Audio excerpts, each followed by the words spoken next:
देश भर से और देश भर में हजारों हजार लोग जुटे हुए हैं भ्रष्टाचार के खिलाफ। सड़कों पर उतर आए। रामलीला मैदान से अजमेरी गेट से लेकर तुर्कमान गेट तक लोगों की भीड़ जमा हुई है। सड़कें पटी पड़ी हुई हैं।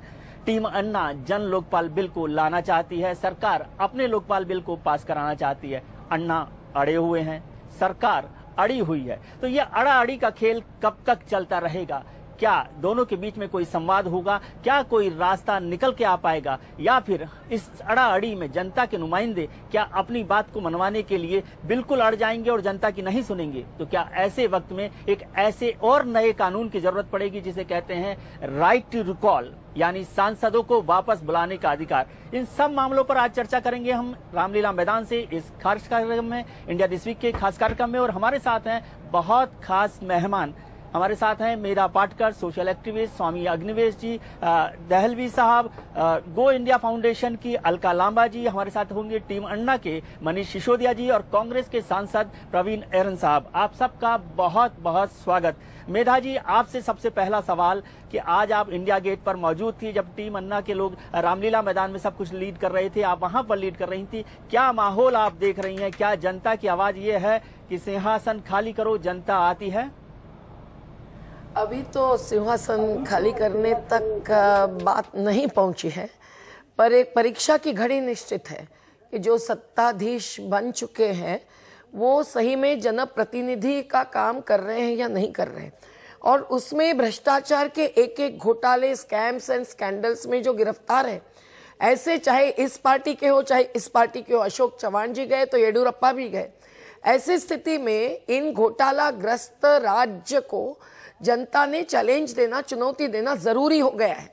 और इसलिए सरकार को जनता बस इतना कह रही है कि हम राज्य को नकारते नहीं हैं, हम राज्य को मानते हैं, लेकिन अगर राज्य जनकवादी तरीके नहीं अपनाता है, वो कॉरपोरेट्स के, बिल्डर्स के साथ होता है, वो खुद के खिस्से भरते हैं, सरकार की तिजोरी खाली करता है, तो जनता आ रही है, जनता बोल रही है, जनता पूछ रही है और आपको जवाबदेहिता दिखानी होगी। ये नम्रता से लेकिन सत्याग्रह के रूप में कहना जनता को जरूरी मांगता है। लेकिन मेधा जी, आप हमेशा बहुत से आंदोलन से जुड़ी रही हैं, हमेशा कुछ ना कुछ एक्टिविटीज में लगी रहती हैं। क्या आपको लगता है कि अड़ाअड़ी से, जैसे कि टीम अन्ना इस समय अड़ गई है, उससे कोई रास्ता निकलेगा? क्या जन लोकपाल बिल का रास्ता अड़ने से निकलता है या बातचीत से निकलता है? क्या आपकी टीम आपकी अगुवाई में या किसी और की अगुवाई में बातचीत के लिए तैयार है सरकार के साथ? बिल्कुल तैयार है। कल प्रधानमंत्री ने जबकि गिव एंड टेक की बात की है, तो टीम तो यही पूछ रही है। आज भी सुबह जब हम मीटिंग में बैठे थे तो एक राय से ये बात आई, सर्वसहमति से, कि संवाद के लिए तैयार है, यही जवाब देना पड़ेगा। प्रधानमंत्री जी क्या लेना और क्या देना चाहते हैं, इसका प्रस्ताव ही सरकार के पास से अगर नहीं आया है तो संवाद के लिए तैयार है कह के भी क्या फायदा।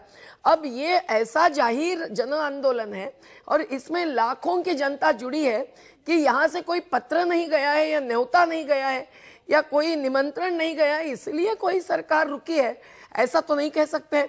जबकि वो उठाने के लिए, जेल में डालने के लिए अन्ना हजारे जी को तत्पर बैठी थी और पुलिस भी एक काम कर चुके, तो सरकार जो इतनी सार्वभौम है वो क्यों नहीं इस इतने बड़े आंदोलन को तत्काल प्रतिसाद देकर वहीं एक उनका प्रमुख प्रतिनिधि और प्रतिनिधिमंडल भेजकर अभी भी चर्चा आगे बढ़ाती है।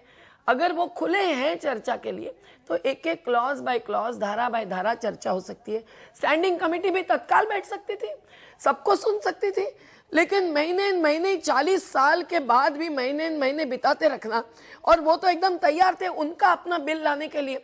तो अब अड़े रहना आंदोलनकारी के लिए इसीलिए जरूरी पड़ता है क्योंकि बिल्कुल ही कमजोर बिल को आगे बढ़ाने वाली सरकार को इस बिल का आग्रह रखे बिना कोई जाग ही नहीं आती, सुनवाई नहीं होती। और ये असंवैधानिक नहीं है तो हमारा आग्रह नहीं, अधिकार है कि हम एक सही सच्चा कानून लाएं जिससे कि सही में भ्रष्टाचार निपटेगा। NDTV's cricket app, Android and iPhone, fastest scorecard, special analysis, and much more. Download free. ndtv.com/apps.